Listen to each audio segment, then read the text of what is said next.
Kwigenekerezo rya 27 myandagaro uyu mwaka umukuru w'igihugu cacu nyene cubahiro Petero Nkurunziza ari kumwe n'umukuru w'igihugu kibanyi ca Tanzania baruguruje Icesi umupaka uhuza ivyo bihugu bibiri ungana ibirometero 138 abahinga bari bamaze gushirako ibimenyetso mu nyuma yaho ibindi byari byashizweho n'abakoloni mu mwaka wa 1924 bizimanganiye mu myaka ya 80. Mu nyuma y'ico gikorwa yahavuye yerekeza mu Ruyigi aho umuryango wiwe wari wateguriye igikorane cyamaze imisi 4 cyarimwo inyigisho nyinshi kugwaruka no ku ndongozi z'igihugu. Muri kino kiganiro turaca ku masonga uko vyagenze.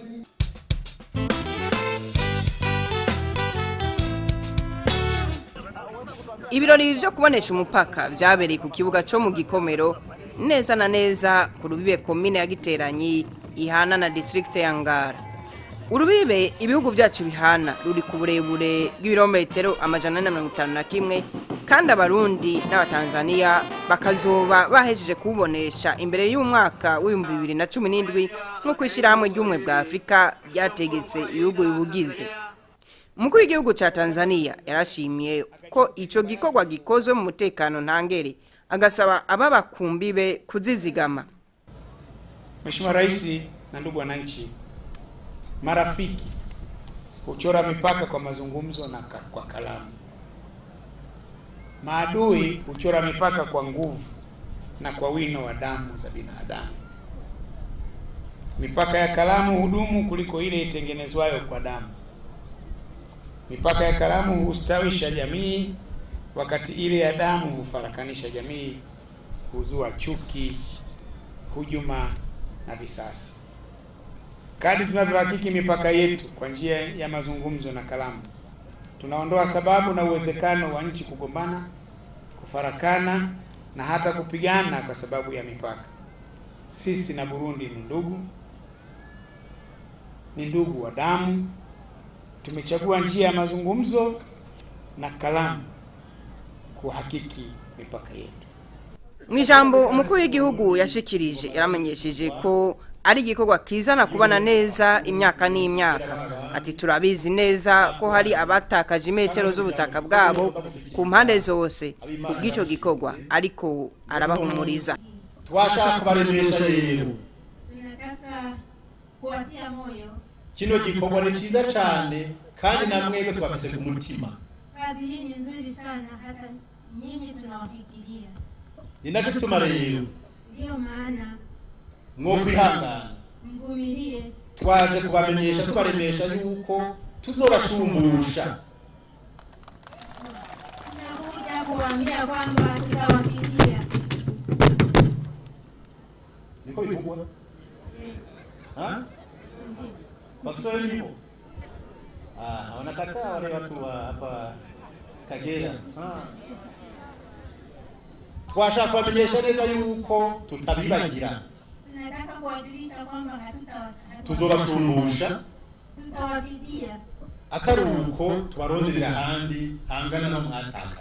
Au tuwatafutie sehemu nyingine inayolingana na sehemu ile mliopoteza. Ikituo kira Tanzania kitwagishikiriye abarundi. Matatizo yakiwafikia Watanzania yamewafikia pia Warundi. Nacho tugahura n'ibibazo kandi twarabibonye mwatwaye hafi. Tulipopata matatizo mlikuwa karibu yetu. Goro ni musi rero. Leo tubumwe. Tuwe wamoja. Kino gikorwa tukisozere.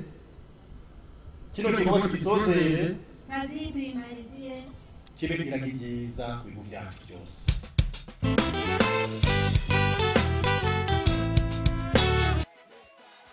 Umuryango wa nyene cubahiro umukuru w'igihugu cacu waratumiye ababishoboye bose kuja kwifatanya nawo mu munezero no gushima Imana mu masengesho mu gihe nyene cubahiro amaze imyaka inasubiye gutegwa iteka ryo kurongora igihugu. Ijambo ry'urufatiro rikaba ryari muri Bibiliya muri Samuel wa mbere ikigabane ca mbere kuva ku murongo wa 18 gushitsa 24. Ayo masengesho yuguruwe na defile aho umukuru w'igihugu n'umuryango wiwe bari bayirongoye. Indirimbo z'Imana zirasamira.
mu nyuma umutambukanyi w'umukuru w'igihugu Denise Nkurunziza yadugije isengesho asaba imbabazi ku bidahimana icubahiro abarundi bose bakoze, asaba ko ivyo bikorwa vyorongorwa n'Imana, asaba n'umugisha kubifatanije nabo, arasabira gukira ubugwayi bw'umubiri n'umutima. Buramatari w'iyo ntara Siriyake Nshimirimana ahejeje kwakira abashitsi, indirimbo z'amashimwe zaciye zikurikirana.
Umukuru w'igihugu cacu yafashe ijambo aravuga impamvu z'ayo mashimwe. Duhagaze ngaha turi mu gishingo c'abarundi bose, igishingo c'umuryango wacu ndetse n'inzego mwitoreye kuno munsi kugira ngo dushimire Imana. Ni naco to mwabonye inzego zose, hari bamwe bari ku bikorwa no munsi bataje, ariko muri no minsi zokurikira bazoza. Cane cane mwitoreye mwereye ku mukuru w'igihugu, mukaja kubashinga amateka, abakenguza amateka, ba mustaneri n'abandi. Imana yaduha ngo adufashe kurongora kino gihugu. Twashatse yuko tuzokwama dushima ku mwaka utashe, twibuka iryo teka Imana yaduteye kandi icishije muri mwebwe muri ngaha, namwe mwikomera amashi.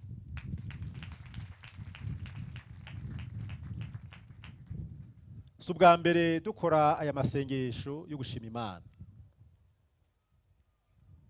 haraciye imyaka 9 tubitanguye. Buri mwaka twama dushima Imana, tukabaje imbere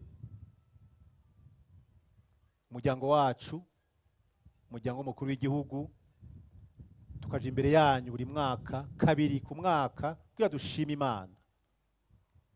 Ni naco tuba turamutse dushima Imana. Hari benshi basenze ngo babone ibintu nk'ibi biba, hari n'abapfuye batabibonye.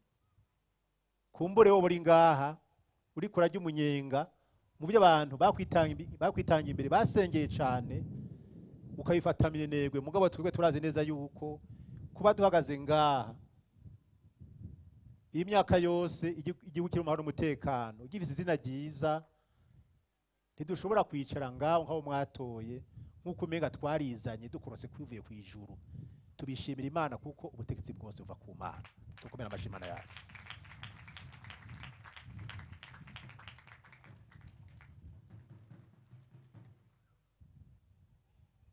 Twaje kwifatanya rero n'abanyaruyigi nk'uko twaba twifatanya n'abandi banyagihugu mu zindi ntara kugira ngo tumare iminsi 4 dushimira Imana.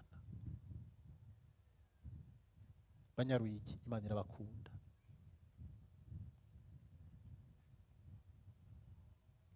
Twaje gushima Imana kuko ndibaza neza yuko ino ntara abanyagihugu barenga ibice 60% bari barahunze. Turafise impamvu yo gushimira Imana.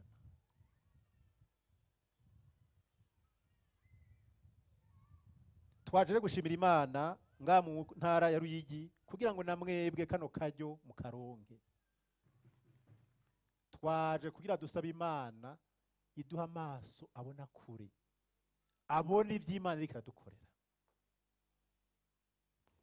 Mu nyigisho zatanzwe ubwa mbere ku ndongozi, umuvugabutumwa aturuka mu gihugu ca Yorodaniya yaravuze ko ingufu z'igihugu zivana n'abarongozi baco babona kure. Someone said, hari umuntu yavuze iri jambo rero, everything rises up or falls depending on leadership. ngo ibintu byose biraduga bikazamuka canke bigatibuka byose bijanye n'uburongozi ngene bumeze. Why are you here? Kubera iki muri ngaha? How did you become? Mbega mwahindutse abo muri gute? Even if you are a leader in the army, in the police, or wherever Nubwo you are. umurongozi mu gisirikare, muri polisi, ariho hose. How did you reach this office? Mbega wageze muri ico kibanza By gute? chance? Mbega ni gihamana gusa Or did cakuguyeko? God allow you to be here? Canke Imana yarabikoze kugira ubahuri? Do you recognize the grace of God? Mbega uratahura kandi ukamenya ubuntu bw'Imana Or kuri you wewe? think it's because you're very smart? Canke wibaza ngo kubera ubwenge bwawe buhanitse? I want to talk to you. Ndagomba mvugane nawe mu buryo Because if you butomoye. realize the hand of God, Kubera ni watahura ko ari ikiganza c'Imana. at least you be thankful and grateful to God for His grace. Uraza kuba umuntu ashima Imana kandi atahura ubwo buntu ukabushima imbere y'Imana. There are a million other people Hari amamiliyoni menshi y'abantu God can raise in Burundi, Imana yari ishoboye guhagurutsa mu Burundi, but He chose you ariko yatoranije and wewe gave you responsibility. kandi iguha ico kibanza uhagazemo. If you are a church leader even, Nimba uri umurongozi or w'ishengero a business kanaka leader, canke urongoye ibikorwa or work vy'urudandazwa in kanaka different offices, canke ukora mu biro kanaka, ivyo ari vyo vyose God's grace, ubuntu bw'Imana gusa, God's grace ubuntu bw'Imana brought you here. nibwo bwakuzanye aha hantu. Recognize that. Uvyemere kandi ubimenye ko ari Be uko grateful bimeze. to God for that. Be grateful to God kandi for that. ushima Imana, ushimira Imana ku bw'iryo ico kintu, Because God has brought you thus far. kubera Imana yagushikanye aho ugeze. Ajeje kubakangurira guhungira mu Mana mu bibazo vyose, yarababwiye ko ibibazo bitazobura.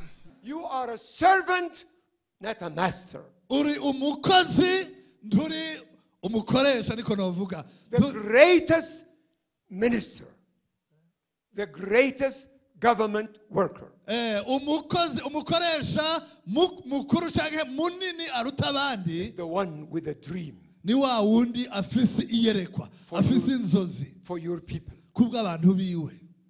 Amen. Amen. When we began to dream, nitwatangura kugira iyerekwa tukarota, yes, I respect you as a leader. ego ndabubaha cane I nk'abarongozi, respect you as a cabinet member. ndabubaha cane nk'abaminisitiri. You should be respected. Mutegerezwa kubahwa The koko. doors are open. That is honor to whom honor is due.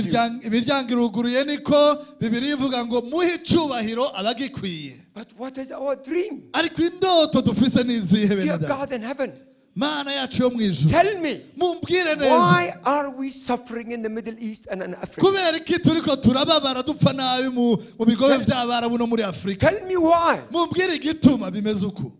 I want an answer. Ndiko narondera inyishu nanje. Do we have smaller brains Mbega dufise ubwonko butoyi than the Americans and Europeans? kurusha ubwonko bw'abanyamerika n'abanyaburaya? No. Oya namba. God's given us brains. Imana yaduhaye ubwenge You nk'ubwabo. are smart people. Mwebwe muri abantu b'abanyabwenge I cyane. have great respect for you. Jewe ndabubaha cyane. That's why I say Nico gituma mvuga nti Africans and Middle East. ni abanyafrika no mu bigobe vy'abarabu. Something have to change in our life. Hari ikintu gitegerezwa guhinduka mu buzima It bwacu. has to change. Dutegerezwa guhindura. We must have a dream. Dutegerezwa kugira iyerekwa And canke indoto. We'll explain that later on more. Ivyo turaza kubivuga ko kandi mu kanya. If I was you, iyaba nari and wewe you go to that office, ukagenda muri ivyo the birugiyemo first thing you should say, icambere wovuze ukagira what can I do uwo kwicaye ukavuga uti mbega nokorera iki to serve my people? nkora iki kugira ngo mbe umukozi w'abantu There is a great- bongoye bose. There is a great saying John Kennedy said in America. Hari ijambo uwitwa John Kennedy yavuze muri Amerika. Many people still remember it. Abantu benshi baricamwibukira kuri iryo jambo. He said, Yaravuze iri jambo. do not ask what America can do for you. Ngo ntimurindire ngo mubaze ico Amerika igiye kubakorera. Ask what you can do for America. Ariko ubaze ico wewe ugiye gukorera Amerika. My friends, Ego bene data. you're a cabinet member. Muri abaminisitiri You're a ahantu. parliament member. Muri abamuri amashinga Maybe you are amateka. a judge. Canke muri You're a abacamanza. respected man. Muri abantu bubashwe cyane mu When you bibanza took byanyu. the bribe, Ariko niba ufata ibiturire. when you slept with a woman beside your wife, Niwaryamana n'umugore atari umugore wawe. nobody saw you. Imana yarakubonye. No, I said, nobody saw you. Nta muntu n'umwe yakubonye. Nobody saw you. Nta muntu n'umwe yakubonye. Nobody saw you. Nta muntu n'umwe yakubonye. But Imana saw Ariko you. Imana yarakubonye. He saw you. Nta muntu n'umwe yakubonye. Ariko Imana yarakubonye. He always sees. Imana y'Amerika irakubona. He knows everything you do. Irazi vyose vyo wamuri kurakora. My brother, Bene data. you are in trouble. Uri mu kibazo, uri mu kaga. You are in trouble Uri mu kaga muri aka kanya. with God. Imbere y'Imana. With God. Imbere y'Imana. Let the government of Burundi Reka leta y'u Burundi be known in all Africa imenyekane muri Afrika yose that they are the purest, cleanest, most honest government in all Africa. yuko ari abarongozi bejejwe batagira agasembwa atagiturire atabugoryi buri muri bo muri Afrika yose nzima In Jesus' name. mu izina rya Yesu Say Kristo amen. vuga uti amen kubw'iryo jambo Say amen. cakira amen Be kubw'iryo jambo clean. ube umuntu atagira agatosi Be a leader that is not tempted with ube evil. umurongozi atageragezwa na kimwe muri ibi And if bintu you have twavuze fallen, kandi imbuza waraguye rise up again. subira uhaguruka imbere y'Imana Repent utuke and God will wihane forgive you. Imana izosubira God kuduza will help us. Imana izogufasha Let Burundi be known. reka uburundi bumenyekane mu makungu umukozi w'Imana Chris Michael Oruyomi wo mu Bubiligi nawe nyene yarigishije abarongozi inyifato nziza bogira mu ntumbero yo kuba abarongozi Imana ishaka. Musi wa nyuma w'inyigisho Dr. Bajate yarerekanye neza abansi biterambere abaribo ati benshi baraba ivyicaro barimwo bakabiharuramwo ivyo bakeneye vyose mu buzima ntihagire ico biyumvira mu migambi yabo yakazoza. Yarashimangiye ingeso mbi yo kwikunda ati we wa murongozi uri gukorera iki gihugu cawe atutegerezwa gukunda igihugu cawe gusumba abandi. Ati bamwe baravuga bati ngo turakunda igihugu cacu mugabo ntituri mu mugambi uri ku butegetsi. Ati umwe wese abwirizwa kumenya ko igihugu ari iciwe nawe akazana ivyumviro bishasha. Dr. Bajati yari yamirije ubunebwe ahamagarira guhinduka aho kwama bariko baridoga. Yasozereye akebura abatwara ingorane zabo zo mu rugo ku kazi ati nibabitorera inyishu mu Mana. Umukuru w'igihugu nawe ati umurongozi kandi azakurangwa n'ukunda ibikorwa. Uza gukunda ibikorwa kugira ngo Imana iguhezagire muri ibyo bikorwa, ihezagire nabo jeje muri ibyo bikorwa. Nta munsi n'umwe Imana yateje imbere abantu badakoze, sivyo? Nta muntu n'umwe yateye imbere adakoze. Ni ikintu gihambaye, gukora ni ikintu gihambaye. ku ruhande rw'ugwaruka umuhanuzi mu biro by'umukuru w'igihugu Pascal Kumbuga yarabikurikiranye aratubwira muri make uko vyagenze. Muri izo nyigisho umukuru w'igihugu cacu nyene icubaro Pierre Nkurunziza yahaye ugwaruka yaruhamagariye gukunda no kubaha Imana. Ati Imana niyo yaturemye, niyo yaremye isi n'ijuru hamwe n'igihugu cacu. Imana ati niyo yaturemeye abavyeyi, abavukanye hamwe n'abagenzi. Ati rero nta wovuga ngo arakunda igihugu canke abavyeyi, abavukanye hamwe n'abagenzi atabanje gukunda no kubaha Imana yabamuhaye. ntushobora gukunda igihugu udakunze uwaguhaye igihugu. Murabyumva? Ntibikunda na buke buke. Ntushobora gukunda igihugu udakunze Imana, ntushobora gukunda n'igihugu kuko ubutanguriye atariho. Kandi umuntu ukunda uramwubaha, uramwumvira. Nta muntu agukunda akubwira ibintu vyotuma